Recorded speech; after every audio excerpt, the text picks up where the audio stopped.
तो मैंने मतलब लीड कोडेड समथिंग कि जहाँ पे तुम कुछ क्वेश्चन करो, पैटर्न एनालाइज कर लो कि कौन कौन से हैं एंड तुम्हारा हो जाएगा। मतलब तुम्हें फिर बहुत ज़्यादा प्रैक्टिस करने की ज़रूरत नहीं है, ना ही क्वेश्चन करने की ज़रूरत है। Hi everyone, today we have a very special guest on our channel. We have Pradeep with us. So Pradeep, welcome. Would you like to introduce yourself? Yeah, hi Ashish, how are you?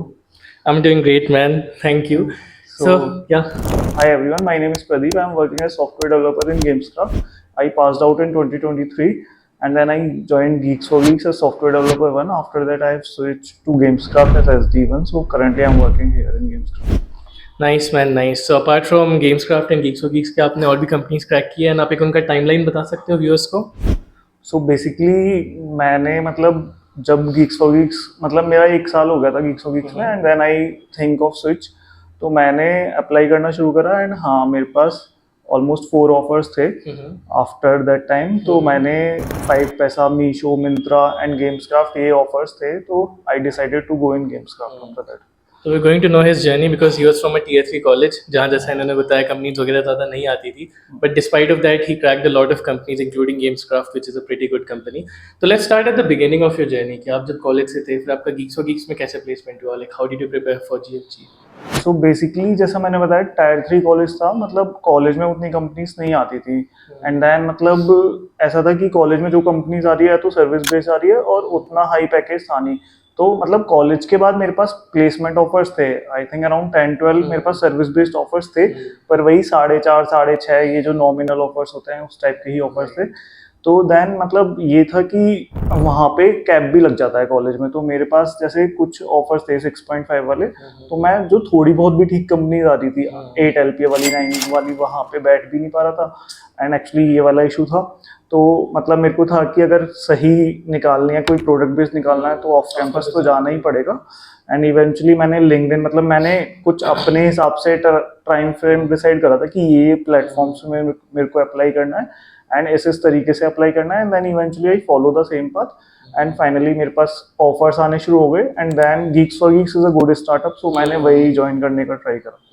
तो फिर how did you start coding, like आपका coding journey कैसा था college में, when did you start coding and got it? So basically coding journey के बारे में बताऊं तो पहले 2 साल मैंने कोडिंग नहीं करा था कॉलेज में एक्चुअली मेरे। सबकी तरह हाँ, मैंने पहले 2 साल बिल्कुल भी नहीं करा था। मेरे घर में मतलब गवर्नमेंट जॉब्स में हैं सारे लोग, है ना, तो मेरे को कंफ्यूजन था कि गवर्नमेंट जॉब में मतलब इतना ज़्यादा गवर्नमेंट जॉब में है कि अभी भी मैं गेम्स क्राफ्ट में हूँ, अच्छा खासा सब चल रहा है। तो मेरे पापा अभी भी मेरे को स्क्रीनशॉट भेजते हैं कि ये ओपनिंग निकली हुई है, यहाँ पे अप्लाई करके।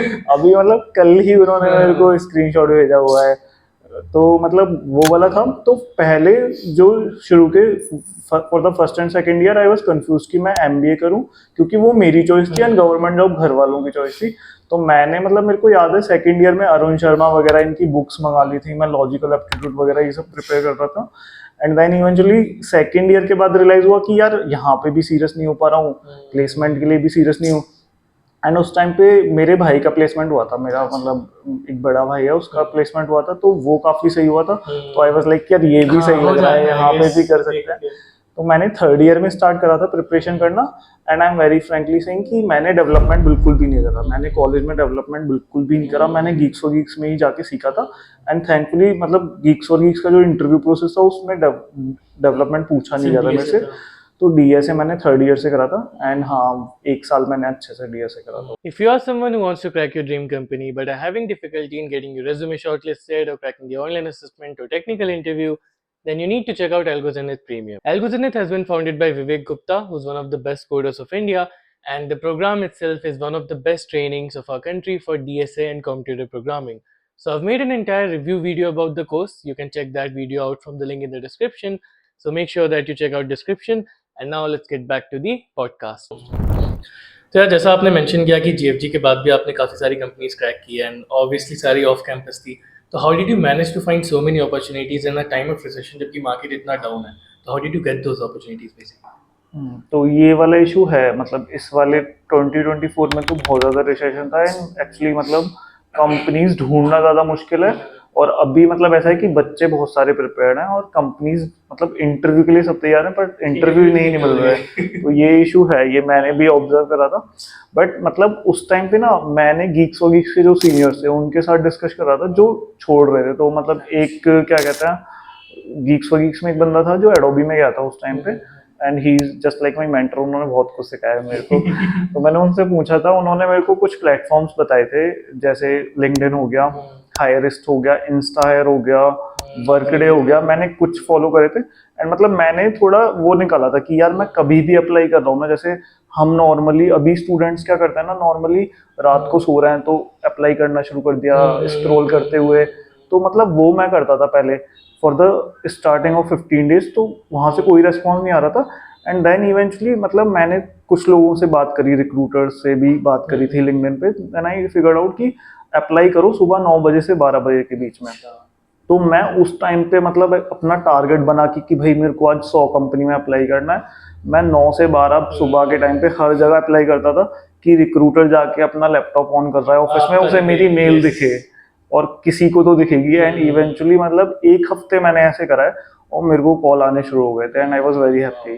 तो ये बहुत सही ट्रिक मेरे को पता चली उस टाइम पे, एंड मैंने ये फॉलो करा। तो कॉल्स आने शुरू हो जाते हैं तो फिर इवेंचुअली मतलब तुम्हें थोड़ा ठीक लगने लगता है। तो ये था, फिर धीरे धीरे करके मतलब चीजें सॉर्ट आउट हो गई थी। तो लाइक आपने रेफरल वगैरह भी यूज किए थे, मतलब गेम्स क्राफ्ट ये सब कंपनीज के लिए? मैंने मतलब जो मेरे ऑफर्स निकले हैं इनमें किसी में रेफरल मतलब मैंने यूज नहीं डायरेक्ट करा। एप्लीकेशन पे हाँ, सब? ये डायरेक्ट एप्लीकेशन पे गेम्स क्राफ्ट में मैंने अप्लाई भी नहीं करा, उनका तो खुद से Recruiter reached out. Recruiter reach out हुआ था मेरे को लिंक्डइन पे। बाकी मैंने और किसी में मतलब जो ऑफर्स निकले रेफरल मैंने यूज करा था, जैसे एडोबी में निकला था तो मैंने वहां पे रेफरल मांगा था, एंड माइक्रोसॉफ्ट में भी मांगा था, बाकी कंपनी में भी मांगा था, पर रेफरल से उतना नहीं हुआ मेरा, डायरेक्ट एप्लीकेशन से हो गया। But referral eventually works. मैंने मतलब जिनको मैंने जीएफजी में रेफर करा था उनका हुआ भी था, तो रेफर वर्क करता है, मतलब नॉर्मल खुद के एप्लीकेशन से ज्यादा ही रेफर वर्क करता है। बट आई थिंक फिर भी लोग डायरेक्ट एप्लीकेशन को भी थोड़ा अंडर एस्टिमेट कर देते हैं। लोग लगता है डायरेक्ट एप्लीकेशन से कॉल बैक ही नहीं आते हैं, हाँ जबकि इवेंचुअली अगर आप करते रहोगे and like the time frame you said 9 से 12 के बीच में, which is a good time, तो इवेंचुअली आपको कॉल बैक वगैरह आ ही जाता है। हाँ, तो मतलब डायरेक्ट एप्लीकेशन का मैंने ऐसे फॉलो करा था कि मैं जस्ट डायरेक्टली अप्लाई नहीं कर रहा हूँ, मतलब मैं ये फिगर आउट करता था कि जैसे लिंक्डइन पे कोई जॉब ओपनिंग निकली है हाँ, तो वो हाँ, किस रिक्रूटर ने निकाली है, मैं उसकी मेल फाइंड आउट करने की अच्छा, कोशिश and then you करता used to था। mail them. हाँ, मैं मतलब ऐसे करता था कि जैसे अभी गूगल में कोई ओपनिंग निकली है, गूगल का रिक्रूटर है, मेरे गूगल के जो मतलब कनेक्शन रिक्वेस्ट हैं मतलब लिंक्डइन पे, तो मैं उनसे या तो एचआर का नंबर निकलवा ले रहा हूँ या उनसे रेफरल, मतलब कि एक फेवर तो कर दो, या तो नंबर दे दो या रेफर कर दो। तो मतलब जो रेफर करता था कोई अच्छा बंदा है वो नंबर भी दे देता था। तो ऐसे करके मेरे फोन में मतलब ऑलमोस्ट 150-200 एचआर के नंबर सेव हो गए थे, एंड इवेंचुअली उन्होंने भी बहुत ज्यादा हेल्प करी। तो मैंने अभी वो सारे नंबर ना अपने एक फ्रेंड को भी शेयर करे थे, एंड उसका भी प्लेसमेंट हुआ है अभी दोबारा से, उसने भी हाइक अच्छा तो दिया है। यही चीज है ना, this is how networking helps you. Even अगर आपका डायरेक्ट रेफरल कोई नहीं दे पाए, अगर आपकी बॉन्डिंग अच्छी होती है लोगों से, तो लोग काफी बार मैं देखा एचआर के कांटेक्ट शेयर करते हैं, ट्रेड करते हैं आपस में। Networking is the key guys, मतलब डेफिनेटली आपके दोस्त बॉन्डिंग होनी चाहिए लोगों से, है ना? नहीं, ये है मतलब नेटवर्किंग तो बहुत ही इम्पोर्टेंट है, बहुत एंड हमारी फील्ड में तो कुछ ज्यादा ही है। जितना अच्छा नेटवर्क होगा उतना ज्यादा उतनी आपका अच्छी chance जॉब रोल्स अपॉर्चुनिटी तो हमें मिल सकती है। Yes yes yes. तो लाइक यू सेड कि सारे ऑफ कैंपस थे एंड आपने रेफरल भी ज़्यादा यूज़ नहीं किया, डायरेक्ट एप्लीकेशन से भी आपका हुआ, गेम्स क्राफ्ट में recruiter reached out to you. तो आपका लिंक्डइन में या रेज्यूमे में ऐसा क्या था कि यू फेल्ट की स्टूड आउट, की people reached out to you, या आपका रेफरल रेज्यूमे शॉर्टलिस्ट हो? तो मतलब मैंने जो रेज्यूमे अपना कॉलेज टाइम पे बना रखा था वो मैं नोवा रेज्यूमे आई थिंक वो वाला टेम्पलेट यूज करता था, जो बेसिकली मतलब कोई भी बिगिनर यूज करता है। पर बाद में मतलब मेरे को रियलाइज हुआ ओवरलीफ इज बेटर, मतलब मैं एटीएस स्कोर के हिसाब से रेज्यूमे को डिजाइन करने लगा। एंड मैंने रेज्यूमे का वैसे देखा था कि मैं जो मेरे कनेक्शन रिक्वेस्ट में काफी सही जगह पे लोग हैं मैं उनके रेज्यूमे लेता था, एंड फिगर आउट करता था कि इनके कौन कौन से कीवर्ड इंपॉर्टेंट है जहाँ से इनको मतलब सही मिल रहा होगा, and I try to make कि मैं वैसा सिमिलर कुछ रेज्यूमे बनाना शुरू करूँ। एंड फिर उसका टाइमली मैं उसका एटीएस स्कोर चेक करता था कि ठीक है कि नहीं है। एंड मतलब रेज्यूमे तो स्ट्रांग होना ही चाहिए, प्रोजेक्ट्स अच्छे होने चाहिए अगर फ्रेशर हो, एंड मतलब अगर फ्रेशर नहीं हो तो मतलब प्रोजेक्ट्स तो फिर भी होने ही चाहिए, बट मतलब डीएसए प्रोफाइल भी काफी अच्छी होनी चाहिए, तो मतलब वो इवेंचुअली वर्क करता है। तो मैंने मतलब शॉर्ट में काफी सारे रेज्यूमे एनालाइज करे थे जो लोग अच्छी कंपनी में, एंड मैंने ट्राई करा कि मैं वहां से कुछ कुछ अच्छी अच्छी टिप्स लेके अपने रेज्यूमे में फिट कर पाऊँ। Right, right, तो it right. was like that. So speaking of DSA, because you mentioned DSA, this is the main question that everyone wants to know, right? क्योंकि गेम्स क्राफ्ट का interview experience मैंने देखा हुआ है, काफी डिफिकल्ट होता है, hard leet code hard level question पूछते हैं। तो यार कैसे आपने प्रिपेयर किया कि आप इस लेवल पे पहुंच पाए कि हार्ड लीड कोड क्वेश्चंस आप इंटरव्यू में कर पाते हो? यार मतलब मैं सही बताऊं तो डीएसए में मैं अभी भी खुद को अंडररेट ही करता हूँ। मेरे को मतलब ऐसे लगता नहीं है कि मैंने कुछ बहुत ज्यादा उसमें करा हुआ है। तो मैंने मतलब शुरू करा था, मैंने जब मैं थर्ड ईयर में शुरू कर रहा था तो लव बब्बर की शीट आई थी उस टाइम पे, 450 वाली। एंड मैं सही बता रहा हूँ, मैंने तो वहीं से शुरू करा है। मैं कुछ किसी को प्रमोट नहीं कर रहा हूँ, पर मैंने शुरू वहीं से करा है। उसके बाद मैं उनसे मिला भी था, and he is a very good guy. पर मैंने शुरू वहां से करा था, एंड उन्होंने यूट्यूब पे शायद प्लेलिस्ट भी बनाना शुरू करा था उस टाइम पे, तो मैंने वो फॉलो करा था। बट मतलब ऐसा हुआ था कि लीनियर डेटा स्ट्रक्चर मैंने वहां से करा था, उनकी नॉन लीनियर की वीडियोस मुझे उतनी अच्छी नहीं लगी, तो मैंने स्ट्राइवर को फॉलो करना शुरू करा नॉन लीनियर के लिए। और उनका कुछ कंट्रोवर्सी चल रही है, उसमें तो नहीं जा रहे पर वो हम नहीं डिस्कस करने वाले। पर हाँ मतलब मैंने तो दोनों से ही पढ़ा था। तो शुरू मेरा वहां से हुआ था, फिर थोड़े टाइम बाद जब कॉन्फिडेंस आने लग गया तो मैंने मतलब कॉन्टेस्ट देना शुरू कर दिया लीड कोड पे। तो मतलब शुरू में वही 2-3 क्वेश्चन लग रहे हैं, पर 4 भी लगने शुरू हो गए कॉन्टेस्ट में। तो मतलब कॉन्फिडेंस आ मैंने वैसे ही फॉलो करा था मतलब डीएसए का। तो एंड धीरे धीरे मतलब जब मैंने कंपनीज में अप्लाई करना शुरू करा तो मेरे को समझ आ गया कि कौन कौन सी मेरे डीएसए टॉपिक्स हैं जो स्ट्रांग नहीं है, जहाँ पे वर्क करना है। एंड मैं कंपनीज को फिल्टर आउट करके ऐसे करता था। मैंने सीपी नहीं करी बिल्कुल भी, बिकॉज मतलब मैंने ये रियलाइज करा कि सीपी करने का नीड नहीं है अगर तुम कुछ पर्टिकुलर कंपनीज टारगेट नहीं कर रहे हो, वरना नॉर्मल सारी कंपनीज लीड कोड डीएसए से हो जाती है। तो इट इज लाइक दैट। तो like what about the more difficult DSA topic या थोड़े एडवांस की डीएसए टॉपिक, जैसे ग्राफ हो गया, डीपी हो गया, इस ट्रीज हो गया, इसमें स्टूडेंट्स को आई गेस ज़्यादा डिफिकल्टी आती है rather than normal topic like array link list. तो वैसे टॉपिक्स को आपने कैसे टैकल किया? डिड यू लाइक कोई रिसोर्स आपने यूज़ किया या फिर उन पे ज़्यादा प्रैक्टिस की? उनको कैसे आपने मास्टर किया? मैंने मतलब एक चीज ऑब्जर्व करी है, मैं अपने फ्रेंड्स के साथ भी करता था, एंड मतलब मेरे को लगता है सभी लोग ऐसा करते हैं। फॉर एग्जाम्पल जैसे मैंने बताया कि मैं किसी एक पर्टिकुलर बंदे से या यूट्यूबर से डीएसए सीख रहा हूँ, और मेरे को linear data structure, array, string, ये सब अच्छा लगा उसके साथ।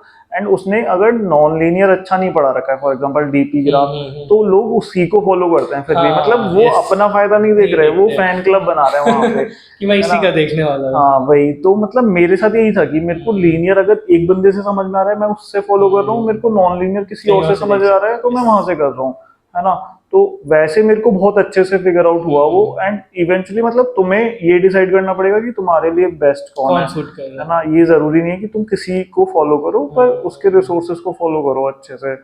वैसे मैंने फिगर आउट करा था। एंड मतलब वही है, थोड़ा प्रैक्टिस लगी थी। ये ग्राफ, डीपी सब हार्ड तो होता है, ये segment tree, back tracking, try, ये सब हार्ड होता है, पर वही इवेंचुअली प्रैक्टिस करो, ये और ज्यादा इजी है। क्योंकि मतलब इजी टॉपिक जो है, फॉर एग्जांपल एरे है, उसमें से बहुत हार्ड क्वेश्चन पूछा जा सकता है, पर अगर कोई ग्राफ पूछ रहा है ना तो वो मतलब नॉर्मल क्वेश्चन ही पूछेगा वो। मतलब हाँ उसमें बहुत डिफिकल्ट नहीं जाते वो लोग, तो वो सारी चीज फिगर आउट करनी पड़ती है। एंड मतलब रिजल्ट्स आने शुरू हो जाते हैं। एंड ये चीज आपने बहुत अच्छी बोली कि लोग जनरली सोचते हैं कि यार मेरे को एक ही प्लेलिस्ट मिल जाए जिसमें सब कुछ हो, लोग मेहनत नहीं करना चाहते। आपको एक प्लेलिस्ट ऐसा नहीं मिलेगा जिससे आपका पूरा डीएसए हो पाए। You'll have to find your resources. जैसे मैंने आदित्य वर्मा का डीपी के लिए देखा था अलग से, स्ट्राइवर का I also use no for non-linear data structure. तो you have to find your own resources rather than आप एक ही का सोचो कि यार इसी से मेरा सब कुछ हो जाएगा। वही मतलब लोग ऐसे खुश होते रहते हैं कि इसकी कंट्रोवर्सी हो रही है, हम इसको फॉलो कर रहे हैं, उसकी हो रही है, हम उसको फॉलो कर रहे हैं, पर इसका कोई यूज नहीं है भाई। मतलब हमें अपना देखना है, हमें जहाँ से बेस्ट लगे वहां से फॉलो करो। एंड मतलब इवेंचुअली अपना फायदा देखो गाइस, अपना फायदा देखो। तो यार जब आपने जीएफजी ज्वाइन कर ली थी, you started working there for around 1 year, you were working there. तो while being in GFG how did you prepare for a switch? Like एक जॉब के साथ प्रिपेयर करना स्विच के लिए थोड़ा मुश्किल होता है, तो आपने कैसे टैकल किया था इसको? हाँ तो मतलब एक चीज मैंने और ऑब्जर्व करी है कि बैंगलोर में जितनी भी कंपनीज है, यहाँ पे टाइम वाला स्ट्रक्चर नहीं है कि तुम्हें 9 बजे आना है, 6 बजे जाना है। एंड मतलब यहाँ पे ज्यादातर है ही नहीं, मैंने जितना, पर नोएडा, दिल्ली में, वहाँ पे गुड़गांव में, वहाँ पे है, वहाँ पे प्रॉपर टाइम लाइन है।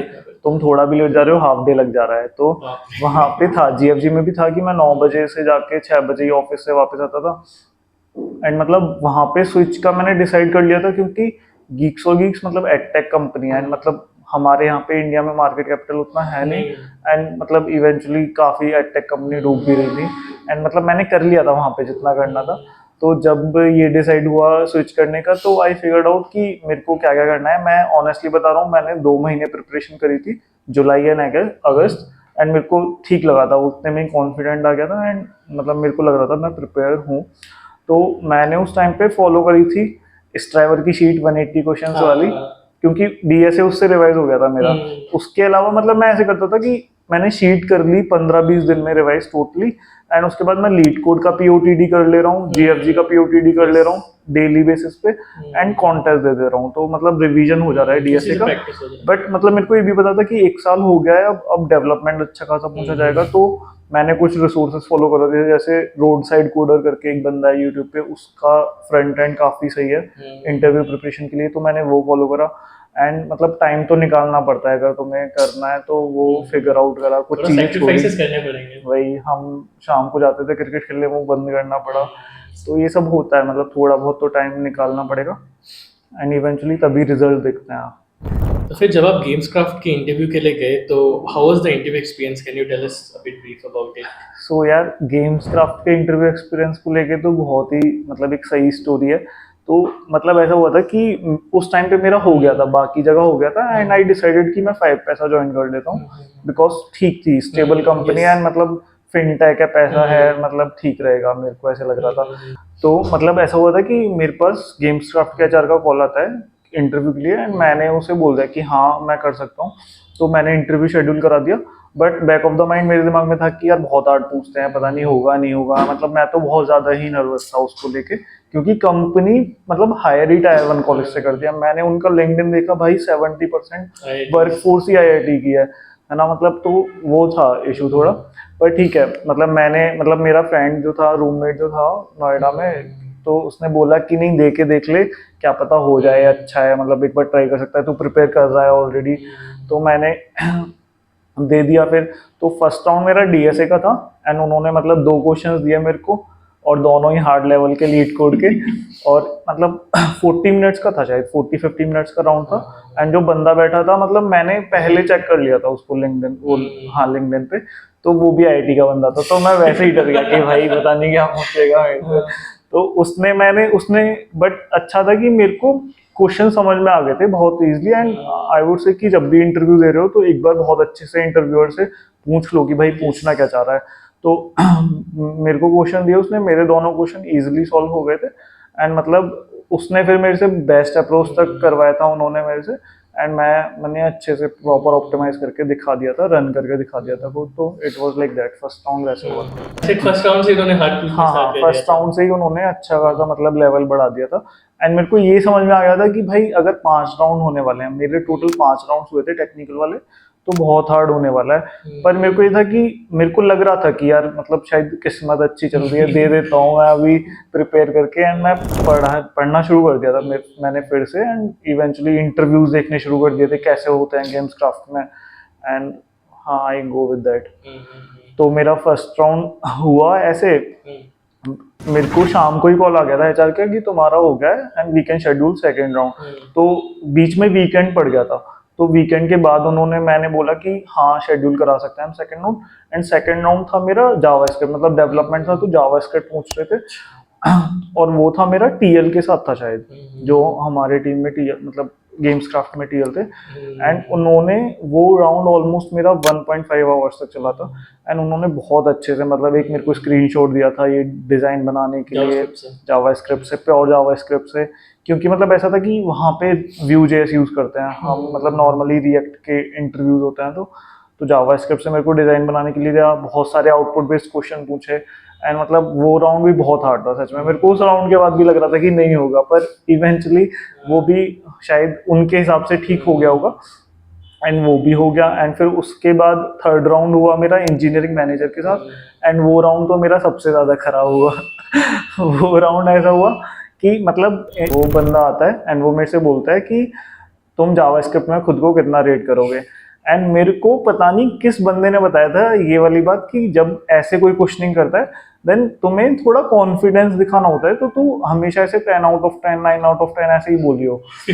और मैंने पता नहीं क्या मेरे दिमाग में चला, मैंने उससे बोल दिया कि I would rate me 10 out of 10। और वो भाई मुझे ऐसा फील हुआ कि उन्हें शायद उतना अच्छा नहीं लगा, पर मतलब ऐसा हुआ कि उन्होंने फिर मेरे से क्वेश्चनिंग करना शुरू करा, और इतने हार्ड क्वेश्चन, इतने hard JavaScript output based question उन्होंने मेरे से पूछे, मैं एक भी क्वेश्चन को ठीक से बता ही नहीं पा रहा हूँ, मतलब थोड़ा थोड़ा बता रहा हूँ एंड मतलब अटक जा रहा हूँ, वो बहुत ज़्यादा डीप में जा रहे थे। एंड उन्होंने मेरे को ऐसे रिग्रेट करा दिया था कि लास्ट में फिर दोबारा पूछते हैं कि now how would you rate you in JavaScript, तो मैंने 5 आउट ऑफ 10 बोला था उस टाइम पे। वो बहुत फनी था, मेरे को उसके बाद भी लगा कि नहीं होगा, पर वो भी हो गया। मतलब मेरे हिसाब से, मतलब मैं बाद में मेरे को रियलाइज हुआ कि मैं फिगर आउट करता हूँ कि जब एकदम ही बेस्ट जा रहा है तभी मेरे को लगता है, पर ऐसा नहीं होता कि एकदम बेस्ट जा रहा है, तुम टेक्निकली साउंड करने चाहिए, वो बहुत ज्यादा इंपॉर्टेंट होता है। तो वो शायद मैं कर रहा था। एंड उसके बाद मेरा वीपी के साथ राउंड हुआ, फोर्थ वाला राउंड। उन्होंने मेरे से मेरे पास्ट एक्सपीरियंस के बारे में, गीक्स फॉर गीक्स में कैसा रहा है वहाँ पे, मतलब कुछ फीचर्स जो मैंने बनाए थे जीएफजी में, तो मैंने एक बहुत फेमस फीचर है गीक्स फॉर गीक्स का, टेक्स्ट समराइजेशन करके, जो गीक्स फॉर गीक्स प्रीमियम में यूज होता है, वो मैंने वहाँ पे बनाया था। तो वो मैंने उन्हें बहुत अच्छे से एक्सप्लेन करा, उन वो वाला राउंड मेरा बहुत अच्छा गया था। एंड उसके बाद मेरा सीनियर वीपी के साथ भी एक राउंड हुआ था, एंड वो भी राउंड मेरा मतलब थोड़ा टेक्निकल, थोड़ा वर्क कल्चर, थोड़ा गेम्स क्राफ्ट की पॉलिसीज से रिलेटेड, वो भी अच्छा हुआ। And then followed by HR, तो ऐसे करके टोटल 6-7 राउंड्स हुए थे। So it was like the nice man, काफी हेक्टिक था। तो बेसिकली जावास्क्रिप्ट और डीएसए के टुवर्ड्स टिल्टेड हाँ, JavaScript, DSA and react JS. And hard level पूरा। हाँ, हार्ड लेवल मतलब पूछते हैं, डीएसए तो अच्छा खासा पूछते हैं, तो वैसे ही था। बाकी डेवलपमेंट भी अच्छा खासा ही लगा मेरे को, तो it was like that. तो यार on a final note, you know, to all of the people जो ये वीडियो देख रहे हैं जिनको गेम्स क्राफ्ट जैसी एक अच्छी कंपनी क्रैक करनी है, आप क्या एडवाइस देना चाहोगे फ्रेशर्स को, वर्किंग प्रोफेशनल्स को, क्या एडवाइस दोगे आप? तो एडवाइस के लिए आई वुड से कि मतलब बहुत, मतलब मेरे को ऐसा पर्सनली लगता है कि हमें कोई भी कंपनी निकालनी है ना, हमें बहुत ज़्यादा टाइम मतलब लगता है नहीं, अगर हम प्रॉपरली रिसोर्सेस और प्रॉपरली चीज़ें फॉलो करें। क्योंकि मतलब मेरे अकॉर्डिंग 8 से 10 महीने अगर कोई ठीक से कर रहा है एंड अच्छे रिसोर्सेस फॉलो कर रहा है, और तो उसे पता है कैसे हमें अप्लाई करना है, कैसे हमें इंटरव्यूज देने हैं, तो मेरे हिसाब से बहुत बड़ी चीज़ नहीं होती क्रैक करना।